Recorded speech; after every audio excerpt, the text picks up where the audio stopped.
The Ember Knight is a manhwa taking place in the medieval times involving mythical creatures such as dragons, magic, and of course, overpowered knights. It is a revenge story following a familiar trope of an incredibly weak character having to grow in power in order to take revenge on the mysterious group of people who killed his brother. Now, if your first thought is another boring revenge story done a million times, then please, I urge you to continue to watch this video. If, by the end of it, I have not convinced you to give this story a try, then dislike the video as many times as you like. Just make sure you dislike it an even number of times, because I'm terrified of odd numbers. Without further ado, I will now convince you of why this story is only a few steps away from becoming a masterpiece.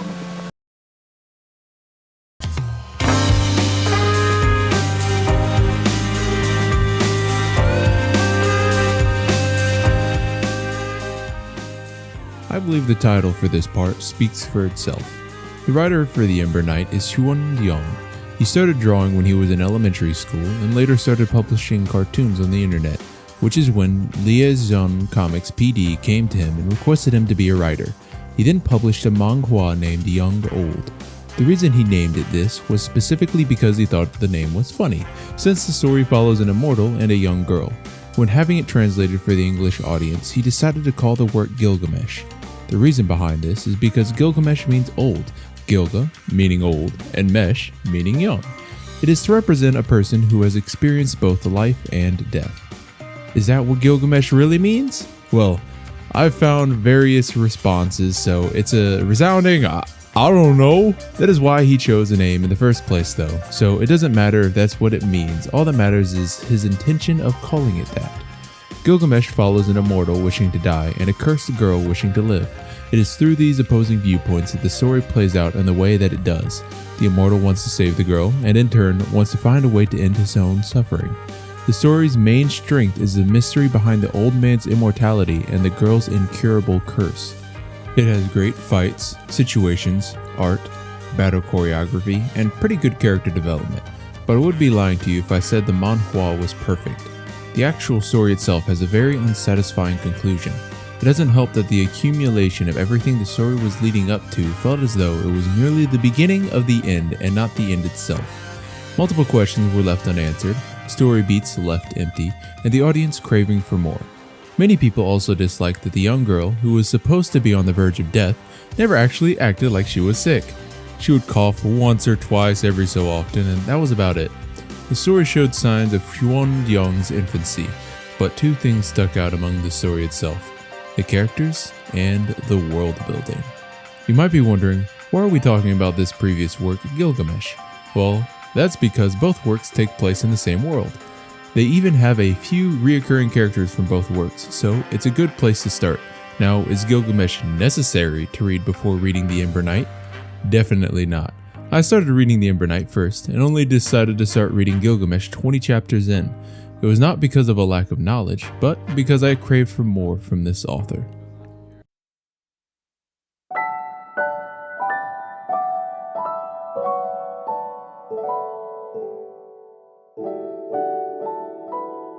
I want to start The Ember Knight by talking about the main character. Now, I will be having spoilers for the first few chapters of the manhwa, simply because it would be impossible for me to explain how perfectly this character was crafted without talking about what crafted him. So let's start with his origin story. Two twin brothers lived together, Nagyun and Nagyun. Nagyun was always bullied and taken advantage of due to the villagers' belief that he burned down the village a few years prior. Though he learned how to control his emotions during this period of time, he still couldn't hide his pride for his brother's strength. Even though Nagyun's life was hell, he was still capable of holding on to that shred of pride. One day, a group of masked people ambushed them at their home, forcing Nagyun to murder his own brother. After which, his house was burned down. With this traumatic event driving Nagyun forward, he took on Nagyun's appearance and pretended to be him in order to draw out the masked assailants once more. One problem lies here. Nagyun is incredibly weak. Where Nagyun was able to clear a forest with one sword swipe, Nagyun is unable to cut down a single tree. No matter how hard he tries, he's unable to obtain the strength he needs in order to beat the masked assailants. In order to blend in as his brother, Nagyun, He joins the training program his brother was enlisted into in order to become a knight. Nagyun, unable to replicate his brother's strength, decides to not even try during the practice fights. This way, none of the other trainees will realize that he's not actually Nagyun and will write it off as some other assumption. After one of the practice fights, the knight enlisted as their teacher, White Do Fadion, asks them a question. Who would win in a fight? 37,463 soldiers versus 100,000. So, Nagyun answers, the army with 37,463 soldiers, because an army who knows the exact number of troops down to the very last soldier would never lose to a mere 100,000. Think of this as being similar to the Battle of Thermopylae, where the Spartans killed thousands of soldiers only losing because they were betrayed. The knight then tells us the key part of this story. Never forget, knowledge is mightier than power. Only one who knows that can become a knight. She then tells them that their graduation will begin tomorrow before leaving. She later meets Nagyun at his ruined home, acting as though she knows exactly who he really is. She comments on how perfectly he plays the role of his brother, and how he's able to depict even the subtlest of movements of muscles in his face in order to replicate exactly how his brother would act in this situation.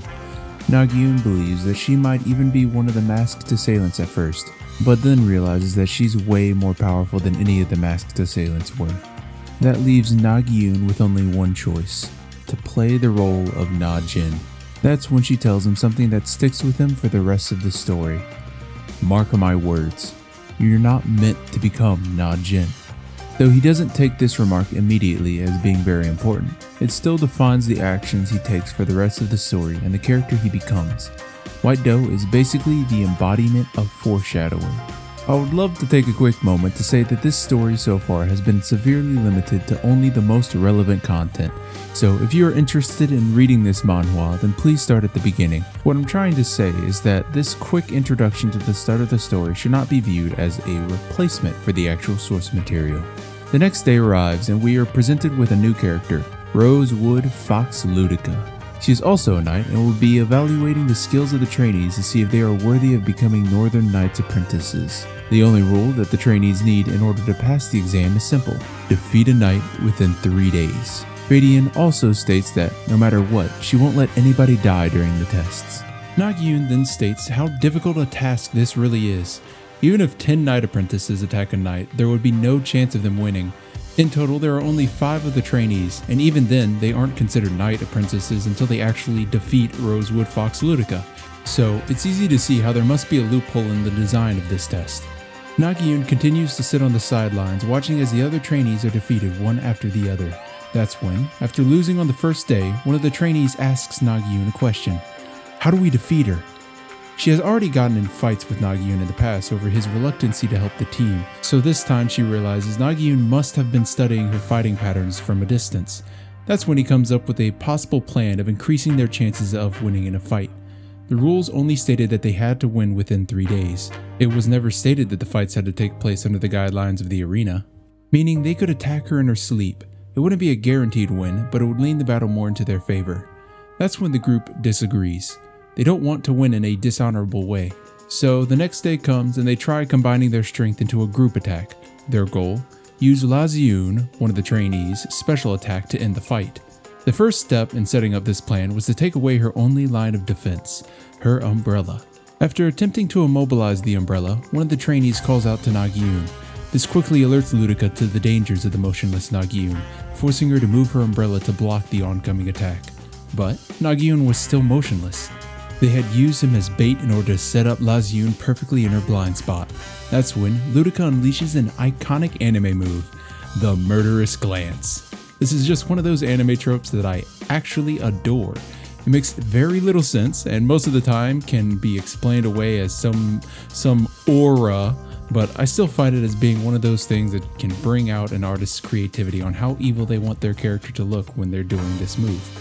The glance causes the trainees to freeze, unable to even breathe while confronted with such fear. Ludica then notices that one person alone does not feel the effects of the murderous glance, and that person is Nagyun. Ludica believes that he's able to withstand the glance due to his own willpower, but that was simply not the case. Nagyun was so weak that he didn't even notice it was happening. it just gave him a little bit of a chill. Just as Ludica was ready to test Nagyun out, White Doe calls the end of day 2. With the trainees' hopes crumbling, Nagyun comes up with a surprise plan. The plan is simple. Just do the same thing over again. This may be stupid, but the premise of this rides on the idea that Ludica pulled out her murderous glance in order to stop Lazyun's attack. This new power was never used before Lazyun tried his special move, so there is a good chance that his attack would have hurt her. The final day arrives, and the trainees arrive, led by Nagyun. Nagyun, having days to analyze the wording and how the challenge itself should be accomplishable for past trainees, explains it perfectly. The way the challenge was initiated, worded, and presented to the trainees set a primary focus that defeating a knight only meant besting her in combat. That, in of itself, was a red herring. The challengers were never intended to beat Ludica in a fight. They were rather supposed to prove their own form of strength that transcends a knight's. This was the objective of the challenge. However, knowing that the objective of the test was never meant to best the knight in combat, they still decided to try doing it anyway. So, with no real plan other than doing the same thing that made them fail multiple times prior, they started fighting Ludica again. The fight was not equivalent to the previous ones, however.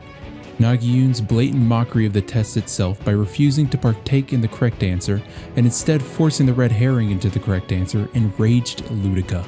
It insinuated that a mere 5 students could overpower her. In an instant, she wiped out the trainees. But, just as she knocked the last one aside, Nagyun rushed at her blind spot. Ludica's murderous glance was capable of immobilizing everyone but him, making him the perfect person for attacking her from behind. Though this could have been a good strategy, a few things make it fall short. His lack of strength makes it impossible for him to hurt a knight. The final day of the exam meant if Nagyun ever wanted to become a knight, he had to act or his chance would leave him. And finally, due to Nagyun being used as a decoy in the past, and Ludica noticing his lack of response when she activated her murderous glance made her wary of him. So, because Ludica was overestimating his abilities, she was perfectly ready to counter him before he could even attack.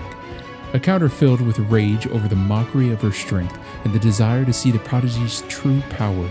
This attack, which the real Nagyun would have shrugged off, meant instant death to the weak Nagyun. This instant death meant only one thing. The one person knowing of Nagyun's true identity would have to step in. And so, White Doe Fadian stopped Ludica's attack. This was Nagyun's true goal. There was no possible way for him to tell his fellow trainees of his plans because he would then have to reveal his true identity. So, he told them to do the exact same thing. Once the battle begins, he would play into Ludica's rage, which he saw an ounce of at the end of day 2, in order for her to attack him with a lethal move. He also knew of 2 other key points. One being that since Fadian didn't tell any of the other trainees that he was actually Nagyun, she most likely also didn't tell Ludica either. This can be seen at the end of day 2, when she seemingly powers up, stating that she wanted to test just how strong he is.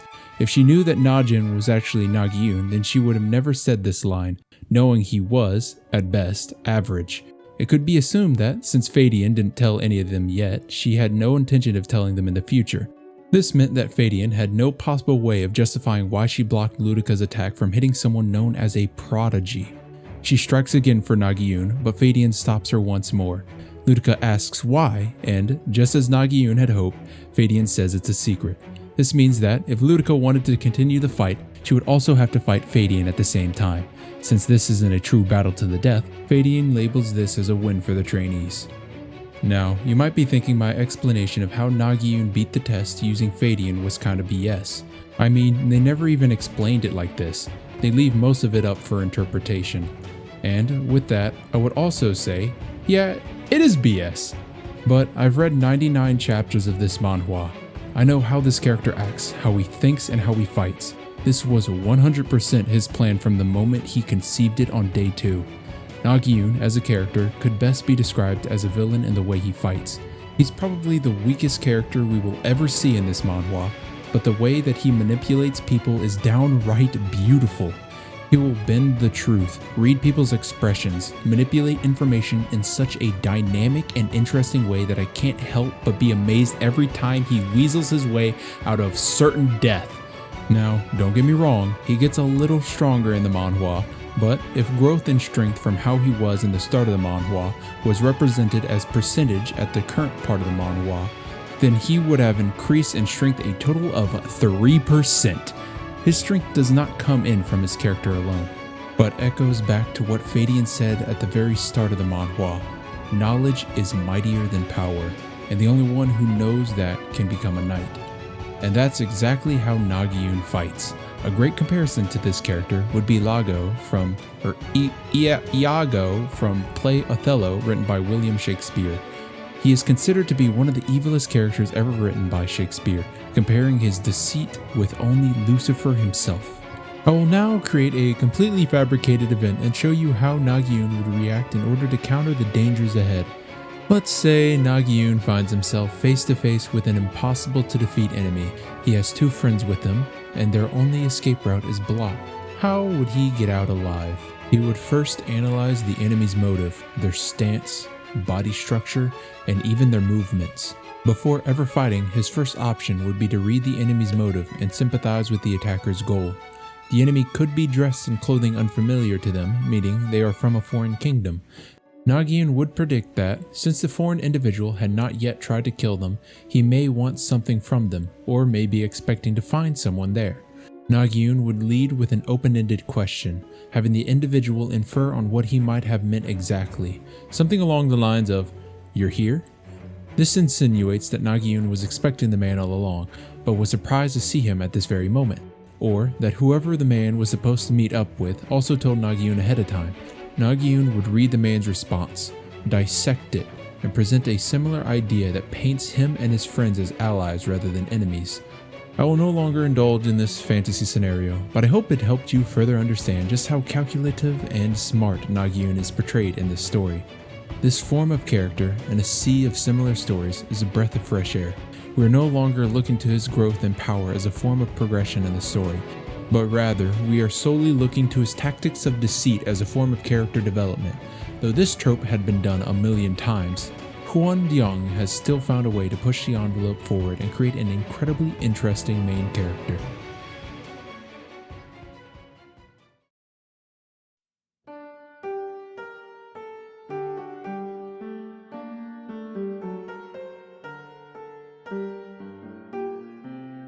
This part of the story is one of the strongest points, but not for the reason that you might think. It is not through the world itself that is interesting, but the characters inhabiting said world that makes it fascinating. Now you might be saying to yourself, "Cammy, characters have nothing to do how good our world is." And that's where I would, for this very specific circumstance, say you are wrong. Some worlds are incredible and breathtaking in of themselves. Take Made in Abyss for example. That anime has one of the most interesting worlds I have ever watched, depicting not only the beauty that is shared throughout the environment, but also the hostility and raw violence coded throughout the series in order to contrast the otherworldly beauty. It also shows that this unknown world was not meant to be explored by mortals, but nonetheless demands to be explored. The Ember Knight's world, on the other hand, is incredibly cliche. They have magic, they have powerful knights, and they have kings. And that's about it. They do try to spice it up at times, hinting at things like the ice desert, the crystal sea, the finger rocky mountains, but most of those things are low interest for me. Maybe it's due to me being pampered with extravagant worlds and other forms of animation, or maybe it's because most isekais have this exact same world format. If anything, I wish Hwansaeng would have spiced up the world with more elaborate monuments. But at the same time, I can also appreciate what his goal was for this world. Hwansaeng decided to create a fairly formulaic world and enhance it through the characters rather than the other way around. If you remember from middle school, stories normally have three forms of conflict a writer can choose from: natural, character, and internal. Now there are a bunch of other conflicts that a story can be written about, I know, but this is generally most used conflicts in storytelling. Instead of creating a world that a portion of the story's conflict revolves around nature, he instead created a world where the conflict was exclusively around the characters themselves. The world only exists as a means of hosting the story. It is not a main character of the story itself. This might sound like the world is bad or unthought out, but now let me explain how a world as simple as this enhances the story's narrative. But first, we must talk about the knights. Knights are presented as being extraordinarily powerful. They don't just simply have power that reflects the world that they live in, but power that defies the logic of the world. They are presented as being exceptions to the population, almost like errors in a program. This would be the equivalent of dropping Goku into The Last of Us. For the writer to further this narrative, he created a world that was made around the normal medieval setting. This way, he could focus primarily on the characters themselves as well as furthering the notion that knights, and a few other beings, are miles above everything else in the world. The contrast to this approach would surprisingly be Made in Abyss. Though it's not a perfect juxtaposition, the world of Made in Abyss is large and deadly while the characters are mere children. This makes the world seem even deadlier since children are already incredibly fragile.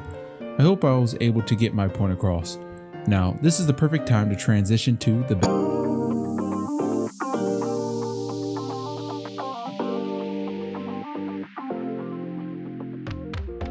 At the start of the manhwa, we are presented with 8 characters: Nagyun, his brother Nagyun, the 4 other trainees, and the 2 knights, Fadian and Ludica.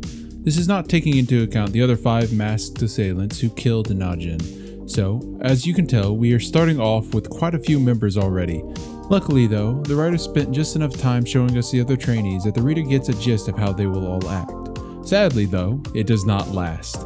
You see, Hwansaeng most likely knew his strength was in writing fun and interesting characters. If anything, he enjoyed writing characters the most, which is why the future chapters he continued adding more and more of them. This was most likely so that he could flesh out the world and its different systems and politics. Want the reader to learn about magic? Throw in a mage character. Want the reader to learn about a warring nation? Why not throw a character in from that nation and show the reader how they hate the knights? This form of writing is not terrible in bursts, but over-reliance on it has caused a large amount of bloat in the once beautifully simple revenge story. Remember how I said the story started with 8 characters? Well, they have now introduced around 40 important characters into the story. This would be fine if they were there for a few chapters and then they left at the end of the arc, but that's not the case. Around 22 of those 40 characters are the main hero cast, and about 10 are constant villains, meaning they are presented throughout most of the journey. The problem about this is that so little time is spent on individual characters, meaning most of those 32 characters has very little characterization done to them. I'd say only about 12 of the 22 main hero casts are important to the story. The rest of them could easily be written out, or are currently being used as an obstacle the main character has to work around rather than an actual character themselves. Another thing I would like to include is that the knights introduced into the story are all standout characters. When I'm referring to the meaningless characters, I'm mostly referring to the large number of trainees that they add into the story. This is actually good news. If any of the characters have to be one note, then at least it's the inherently least interesting ones. On the other hand, this form of writing has done some good. Some of the characters added to the story later on are more interesting than the characters added at the start of the story. For example, there is a character that controls a form of fighting called Galaxy Style. She also has a subordinate who she saved in the past. These 2 characters are some of the most interesting trainees because of their dynamic, their past, and her unique fighting style. One thing that makes this even more upsetting is that some of the characters are well written, though most if not all are static characters. They still act very differently from one another and have a unique quality to each of them. Take Black Hen Warren for example. They hold no allegiance to any side and are primarily led by their desire to fight a strong opponent. This doesn't change throughout any part of the story, but certain circumstances strain their morality and we are allowed to see just how deep this characterization goes. Though most of the characters are static, it is through their interactions with one another, as well as the circumstances that they find themselves in, that allows us to learn more about them. Think of Midoriya from My Hero Academia as an example. Though he does not change as a character, we still find enjoyment seeing how he reacts to increasingly more demanding circumstances. Let's talk about 2 aspects of a knight really quickly. One is their weapon and another is their gyas. A gyas is the knight's weakness which was designated by the king in order to make the knights controllable. This weakness is different for each of them and is a secret way of beating each knight. Though there is no real rule that says you have to listen to the gyas, the knights still follow it due to their overwhelming level of honor. An example of a gyas would be something along the lines of, you can only attack people who are above you. This sort of forced weakness makes fights more interesting since they have to obey really strange gyases. Sadly though, gyases aren't utilized here as much as they are in Gilgamesh. Let's talk about weapons now. Weapons vary per knight, with each having something new and unique about them. For example, they have a thing called Narin, which are basically super powerful weapons that have to choose their wielder. These weapons are extremely cool because most of the time the weapons have special properties to them, like being able to create a shadow clone of yourself. The other knights who don't have these weapons still have weapons that stand out due to their uniqueness, like a giant berserker sword. By using a combination of both Gias and weapons, they are able to make each knight unique without overlapping of character. This, and their static personality, is the crux of the Ember Knight's characters. It is not how they change, but how the circumstances change based on their actions that make the manhwa great.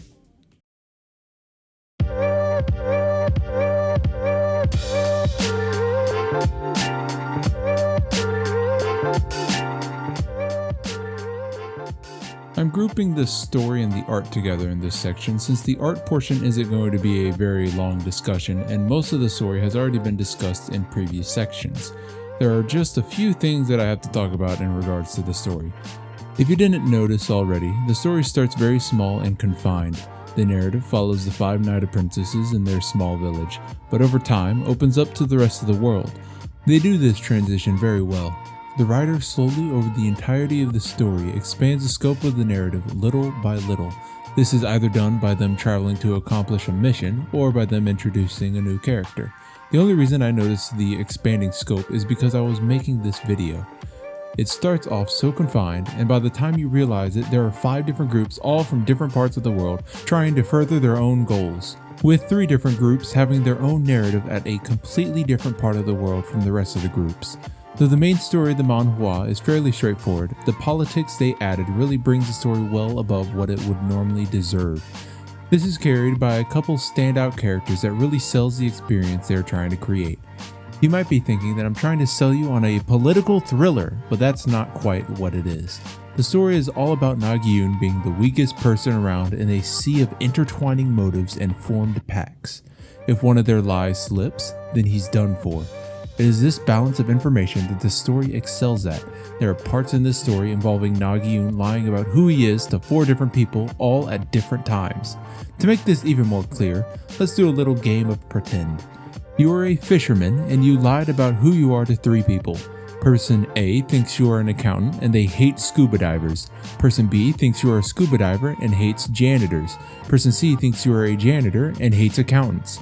The 3 people all also hate fishermen, so you have to lie to all of them about who you are all at the same time without anyone noticing. Do you see why this is so much of a thriller? Now have that small scope and expand it to encompass the entire kingdom's political infrastructures. Nagyun has to lie about speaking to secret political members in order to convince someone that he actually works for the king. This story is insane. I realize just how vague this all might sound, but I'm trying to convey more of how the story feels rather than blatantly telling you everything that happens inside of it. Let me take a brief moment to speak about some of my concerns. Because of the number of characters they have, the number of story threads connecting each character has expanded exponentially. At this point, if you want to make a graph showing all characters' relations with one another, then we got a Charlotte's Web on our hands. This can be confusing for the narrative, especially when they introduce a new character to the story. There are parts of the story that have to be read multiple times in order to understand what is being said. This is either poor writing quality, or a lack of good translator, or a combination of the two.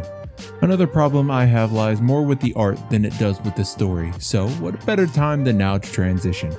Hwansaeng's art is very, for the lack of a better word, scratchy. Lines are short with lots of jagged edges.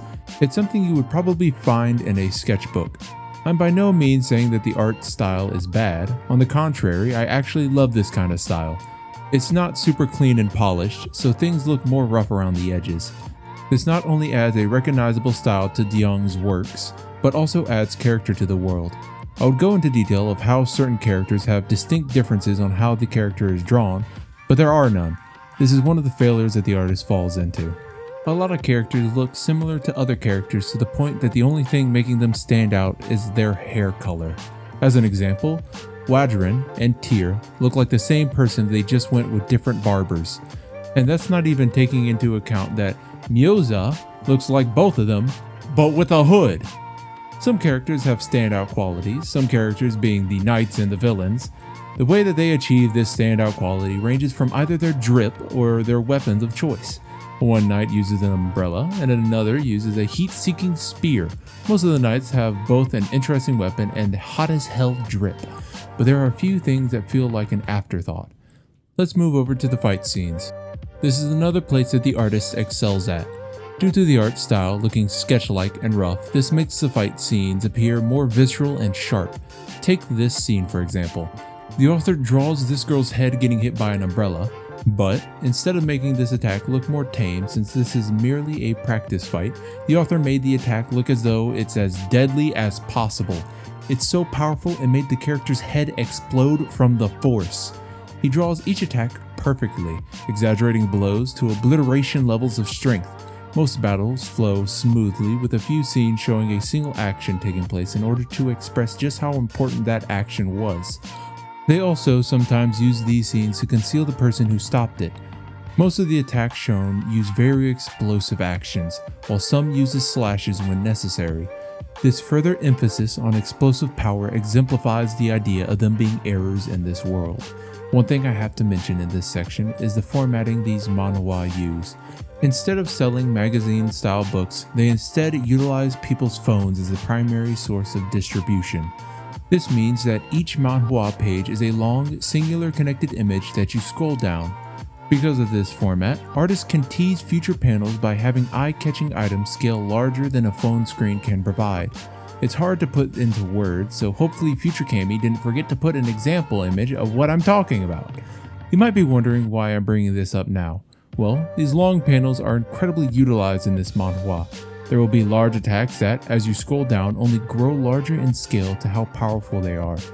He also implements borders around a lot of his smaller panels in which he constantly breaks in order to emphasize just how powerful an attack was. He'll also have attacks burst off of the page, slash through panels, and even sprawl larger than phone screens can handle. This is done in almost all good manhwa, but I believe it was worth bringing up here since it's done so often. Where the art style stands out is in its characters' expressions. It stands out in this way because of the writer's subtlety. Most of the expressions from the characters lies in about 20% of the face. There is a reason they call the eyes the doorways to one's soul. Is the character surprised?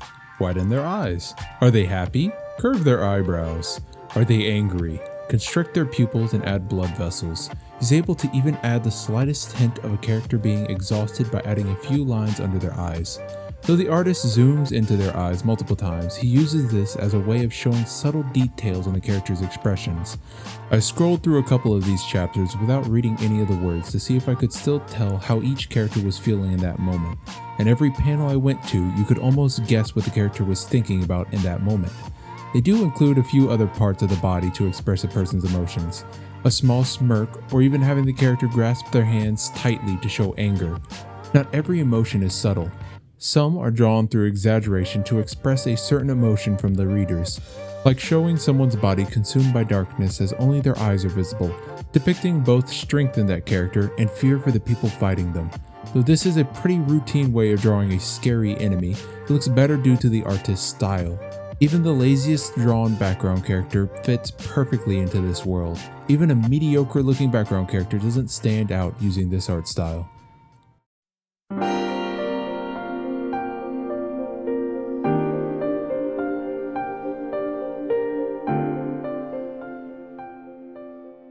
The Ember Knight is a standout representation of how to create a weak character. It does not fall back on previous tropes like its predecessors, rather uses those tropes to subvert expectations. For example, Nagyun might find something that could make him super overpowered, but instead of giving him a spike in power, it simply doesn't work for him. Every moment you think Nagyun is getting stronger, it subverts itself to reveal he's still as weak as he ever was. This constant subversion of expectations and tropes not only creates a fresh perspective on this genre of manga, but amplifies small growths in power to extreme levels. Nagyun goes from being able to lift a twig to being able to lift 2 twigs! My god, somebody call Saitama because he's got himself a new god level threat. This emphasis on small growths in power feel more impactful than giving a character a one-hit move. The reason behind this lies in perspective. How is the reader able to quantify how powerful a move is if it kills everything instantly? How am I supposed to fear the possibility of someone losing and the ramifications of that loss whenever there isn't ever the possibility of loss in the first place?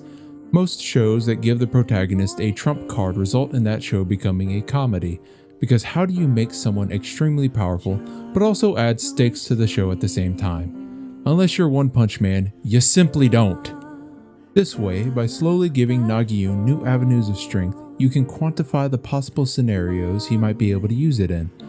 Then, those scenarios are subverted and the new ability he learns is used in a completely new and interesting way. You might now be comparing this manhwa to other manhwa like Solo Leveling. Though Solo Leveling's character started off incredibly weak, and over time he trained himself up to being overpowered, the Ember Knight is completely different. Though Nagyun does get slightly stronger, his power lies in his brains rather than his bronze.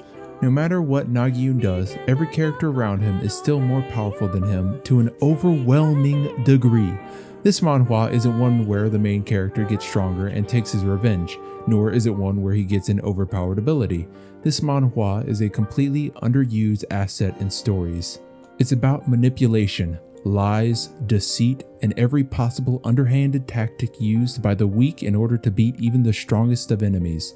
As Fadian said at the start of the manhwa, never forget, knowledge is mightier than power. Only one who knows that can become a knight. So, if knowledge is mightier than power, then the strongest person must be the one controlling that flow of knowledge itself, the curator of knowledge in all of its regards. That is the Ember Knight. Thank you guys for coming and watching. I have another YouTube channel. You can check that out. It's going to be in the description and maybe the pinned comment. I don't know. Maybe I'm feeling feisty. Maybe I'll do it. Who knows? But anyway, like, comment, subscribe, and as always, leave your comments down below. Johnny.